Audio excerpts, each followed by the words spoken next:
మా family members అందరికీ కూడా పిల్లలకి పెద్దలకి మా పెద్ద తోడుకోడలు గారు తయారు చేసే కమ్మటి వెజిటబుల్ పులావ్ అంటే చాలా ఇష్టం అండి. కొంచెం డిఫరెంట్గా తయారు చేస్తుంది అనమాట ఆవిడ. ఎలా తయారు చేస్తుందో చూద్దాము.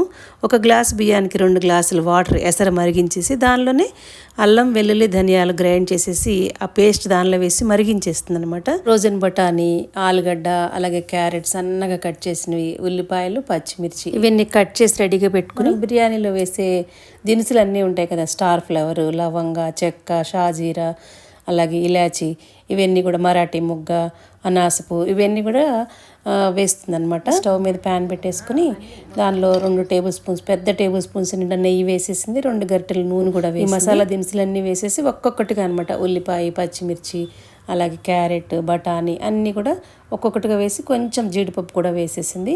ఇవన్నీ వేసేసి బాగా ఫ్రై చేసుకోవాలన్నమాట. ఈ పులావ్లో బిర్యానీలో ఒక్కొక్కళ్ళు ఒక్కొక్క స్టైల్లో తయారు చేస్తుంటారు కదా, మా పెద్ద తోడుకోడలు గారి స్టైల్ ఇదనమాట. ఇలా మూత పెట్టి మధ్య మధ్యలో కలుపుకుంటూ మగ్గించుకోవాలి.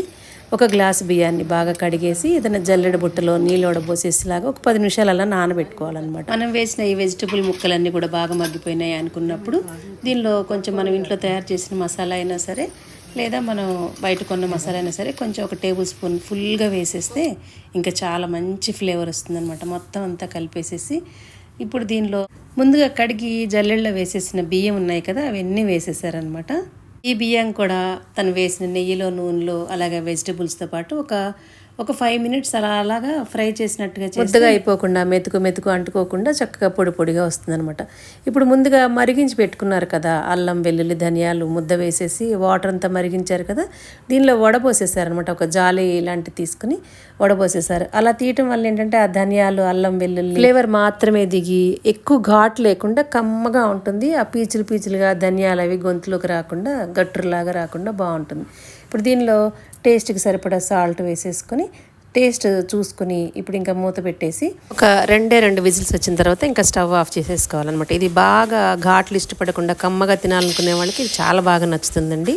దీనిలో ఇప్పుడు ఫైనల్గా కొంచెం ఒక టేబుల్ స్పూన్ నెయ్యి వేసేసి కొంచెం కొత్తిమీర తరుగు, పుదీనా తరుగు వేసేసి ఆ చిన్న క్లిప్పింగ్ మిస్ అయిందనమాట. ఇంకా ఇప్పుడు సర్వ్ చేసేసుకోవటమే. మాకు రీసెంట్గా ఒక ముఖ్యమైన పని మీద ఏలూరు వెళ్ళి రిటర్న్ వచ్చేటప్పుడు మాకు లంచ్ బాక్స్గా ఈ పులావ్తో పాటు రైతా పెట్టారనమాట. ఏలూరు ఎప్పుడు వెళ్ళినా కూడా అక్కడ 1000 ఏళ్ల నాటి అద్భుతమైన పురాతన ఆలయాలు ఉన్నాయండి. అవి చూసి వస్తూ ఉంటాం కానీ ఎప్పుడు మీతో షేర్ చేసుకోలేదు. ఈసారి మీతో ఆ టెంపుల్ టూర్ అంతా కూడా షేర్ చేసుకోబోతున్నాను. చాలా చాలా బాగుంటాయండి. త్వరలో మీతో ఆ వీడియోని షేర్ చేసుకుంటాను అనమాట. మనకి హైదరాబాద్లో ఒక్క రోజులో టెంపుల్ టూర్ మీరు అందరూ బాగా ఆదరించారు. ఏలూరు టెంపుల్ టూర్ మీతో త్వరలో షేర్ చేసుకుంటానండి. తప్పకుండా చూసేయండి. మన ఛానల్ని ఫాలో అవుతుండండి. Thank you for watching.